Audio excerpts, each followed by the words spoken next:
ആദ്യം ശ്രീ എം.എൻ. കാരശ്ശേരി, താങ്കൾ പ്രധാനമന്ത്രി നരേന്ദ്രമോദിയുടെ ഈ വിദ്വേഷ പ്രസംഗത്തെ എങ്ങനെയാണ് വിലയിരുത്തുന്നത്?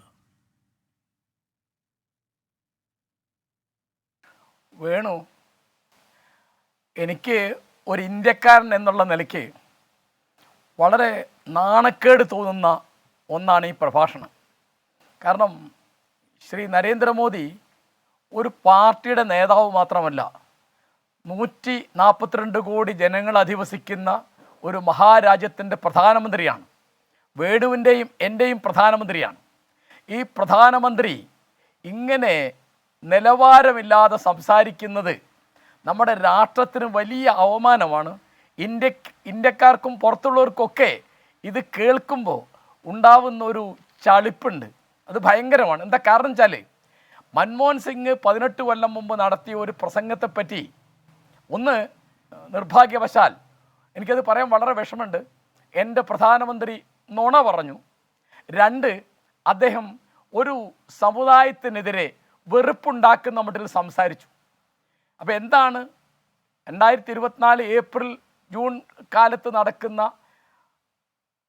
ലോക്സഭാ തെരഞ്ഞെടുപ്പിൽ അദ്ദേഹത്തിന് പ്രത്യയശാസ്ത്രപരമായ കാര്യങ്ങളൊന്നും പറയാനില്ല, തൻ്റെ രീതിശാസ്ത്രത്തെപ്പറ്റി പറയാനില്ല, 10 കൊല്ലം താൻ ഉണ്ടാക്കിയ രാഷ്ട്രീയ നേട്ടങ്ങളെപ്പറ്റി പറയാനില്ല, നട്ട ദാരിദ്ര്യത്തിൽ ജീവിക്കുന്ന ഇവിടുത്തെ 5 കോടി ജനങ്ങളെപ്പറ്റി അദ്ദേഹത്തിനൊന്നും പറയാനില്ല, പഠിച്ചവരും തൊഴിലില്ലാത്തവരുമായി തുടരുന്ന ഇവിടുത്തെ 83% തൊഴിൽ രഹിതരായ യുവാക്കളെപ്പറ്റി അദ്ദേഹത്തിനൊന്നും പറയാനില്ല. ഒരു ദിവസം 83 സ്ത്രീകൾ ബലാത്സംഗം ചെയ്യപ്പെടുന്ന ഒരു രാഷ്ട്രത്തിൻ്റെ പേരാണ് ഇന്ത്യ. ആ രാഷ്ട്രത്തിലെ സ്ത്രീ സുരക്ഷയെപ്പറ്റി അദ്ദേഹത്തിനൊന്നും പറയാനില്ല. ഇവിടെ മണിപ്പൂർ കലാപം പോലെ നിർഭാഗ്യവശാൽ സംഭവിക്കുന്ന വർഗീയ കലാപങ്ങളെപ്പറ്റി അദ്ദേഹത്തിനൊന്നും പറയാനില്ല. അദ്ദേഹത്തിന് പറയാനുള്ളത് മുസ്ലിങ്ങൾ കുടിയേറ്റക്കാരാണ്, അവർക്ക് ഇവിടുത്തെ സമ്പത്തൊക്കെ കൊടുക്കാം എന്ന് മൻമോഹൻ സിംഗ് പറഞ്ഞു എന്നാണ്. മൻമോഹൻ സിംഗ് തലയ്ക്ക് വെളിവില്ലാത്ത ഒരാളാണോ? 10 കൊല്ലം അദ്ദേഹം നമ്മുടെ പ്രധാനമന്ത്രിയായിരുന്നു. അദ്ദേഹം സാമ്പത്തിക ശാസ്ത്രം കാംബ്രിഡ്ജ് പഠിച്ച ആളാണ്, അവിടെ സാമ്പത്തിക ശാസ്ത്രത്തിൻ്റെ പ്രൊഫസറായിരുന്ന ആളാണ്. നമുക്ക് പല വിമർശനങ്ങളുണ്ടാവാം, അനുമോദനങ്ങളുണ്ടാവാം, എന്തൊക്കെയാണെങ്കിലും അദ്ദേഹം പറയാത്ത ഒന്ന് പറഞ്ഞു എന്ന് പറയുന്നത് നുണ പറയല്ലേ. അദ്ദേഹം എന്താ പറഞ്ഞത്? അല്പസംഖ്യക് എന്നാണ് പറഞ്ഞത്. അതായത് ന്യൂനപക്ഷം, ഷെഡ്യൂൾഡ് കാസ്റ്റ്, ഷെഡ്യൂൾഡ് ട്രൈബ്, മതന്യൂനപക്ഷങ്ങൾ എല്ലാവരെയും ഉൾപ്പെടുത്തിയിട്ടാണ് ആ പ്രസംഗത്തിൽ അദ്ദേഹം പറഞ്ഞത്. ഞാൻ മനസ്സിലാക്കുന്നത് അങ്ങനെയാണ്.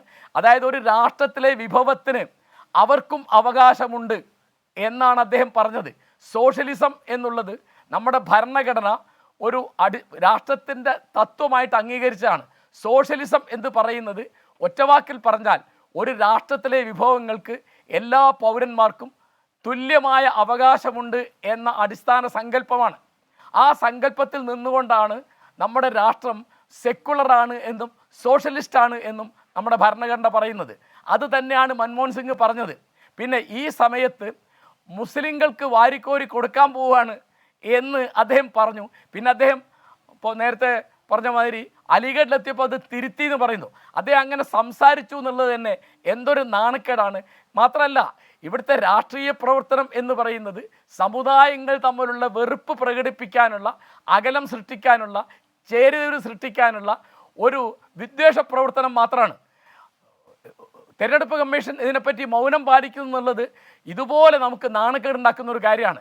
പ്രധാനമന്ത്രി എന്താണ് പറഞ്ഞത്, മുഖ്യമന്ത്രി എന്താണ് പറഞ്ഞത്, പ്രതിപക്ഷ നേതാവ് എന്താണ് പറഞ്ഞത്, ഏത് പാർട്ടിക്കാരനാണ്, ഏത് ജാതിക്കാരനാണ്, ഏത് ഭാഷക്കാരനാണ് എന്ന് നോക്കാതെ അതിൽ വിദ്വേഷ പ്രസംഗത്തിൻ്റെ അംശമുണ്ടോ, നിയമലംഘനമുണ്ടോ, തെരഞ്ഞെടുപ്പ് ചട്ടങ്ങൾ ലംഘിച്ചിട്ടുണ്ടോ എന്ന് നോക്കി അത് പറയേണ്ട ഉത്തരവാദിത്തമുള്ള ഒരു ഭരണഘടനാ സ്ഥാപനമാണ് തെരഞ്ഞെടുപ്പ് കമ്മീഷൻ. എന്ന് മാത്രമല്ല, കാരശ്ശേരി മാഷ്ക്ക് ഓർമ്മയുണ്ടാകുമല്ലോ, ഈ തെരഞ്ഞെടുപ്പ് തീയതികൾ പ്രഖ്യാപിച്ചുകൊണ്ട് മുഖ്യ തെരഞ്ഞെടുപ്പ് കമ്മീഷണർ രാജീവ് കുമാർ നടത്തിയ വാർത്താ സമ്മേളനം, അതിൽ നമ്മളൊക്കെ മാധ്യമങ്ങളൊക്കെ വലിയ പ്രാധാന്യത്തോടെ കൊടുത്തതാണ് അദ്ദേഹത്തിൻ്റെ ഒരു പ്രധാനപ്പെട്ടൊരു അഭിപ്രായം. അതായത് വിദ്വേഷ പ്രസംഗത്തിനെതിരെ ശക്തമായ നിലപാട് എടുക്കും എന്ന്.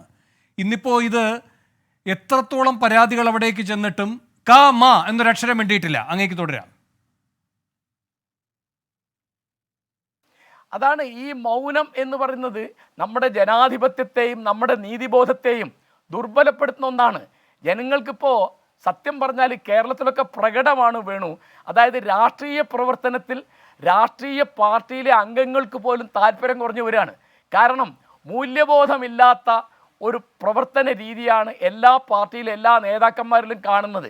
സത്യം പറയുക, അതുപോലെ മൂല്യങ്ങൾ പാലിക്കുക, നീതി പുലർത്തുക തുടങ്ങിയുള്ള കാര്യങ്ങളെപ്പറ്റി അല്ല സംസാരം. എന്താണ് സംസാരം? എങ്ങനെ അധികാരം നേടാം, എങ്ങനെ നേടി അധികാരം നിലനിർത്താം, എങ്ങനെ ഒരാളെ ചാക്കിട്ട് പിടിക്കാം. ഇപ്പോൾ നമ്മുടെ കേന്ദ്രം ഭരിക്കുന്ന മുന്നണിയുടെ നേതൃത്വത്തിലുള്ള BJP ആണ് ഇങ്ങനെ പണം കൊടുത്ത ആളുകളെ വിലയ്ക്ക് വാങ്ങുന്നതിന് ഓപ്പറേഷൻ ലോട്ടസ് എന്ന് പേരിട്ടത്. താമര എന്നുള്ള ചിഹ്നം ഈ രാഷ്ട്രീയക്കാർ ഉപയോഗിക്കുന്നതിന് മുമ്പേ ഇന്ത്യൻ പാരമ്പര്യത്തിൽ എത്രയോ വലിയൊരു ചിഹ്നമായിരുന്നു. അതായത് സരസ്വതി, നമ്മുടെ വിദ്യാദേവി താമരയിലാണ് ഇരിക്കുന്നതെന്നാണ് നമ്മൾ സങ്കല്പിച്ചിട്ടുള്ളത്. ഞാൻ ചെറിയ ഉദാഹരണം പറയുകയാണ്.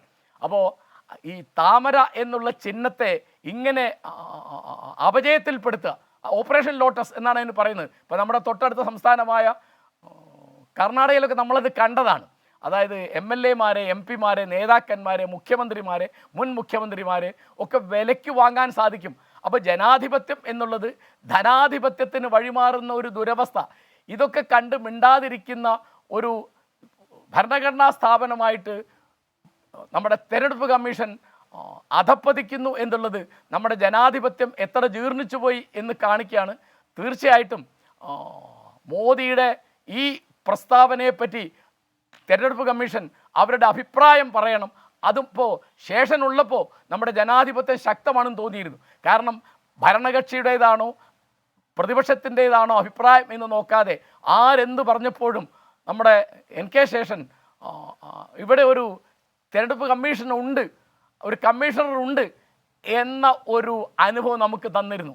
ഇപ്പോൾ നിർഭാഗ്യവശാൽ ഗവർണർമാരുടെ ചില നിലപാടുകൾ, ചില കോടതി വിധികൾ, ചില ഹൈക്കോടതി വിധികൾ, ചില സുപ്രീം കോടതി വിധികളൊക്കെ തന്നെ നമുക്ക് നീതിബോധത്തിലുള്ള വിശ്വാസം നഷ്ടപ്പെടുത്തുന്നതാണ്. ഇത് ഇന്ത്യക്ക് പുറത്ത് നമ്മുടെ രാഷ്ട്രത്തിന് വലിയ മാനക്കേട് ഉണ്ടാക്കും എന്നുള്ളതിനെ പറ്റി എനിക്കൊരു സംശയമില്ല. എനിക്കതിൽ അങ്ങേയറ്റം ഖേദമുണ്ട്. ശരി.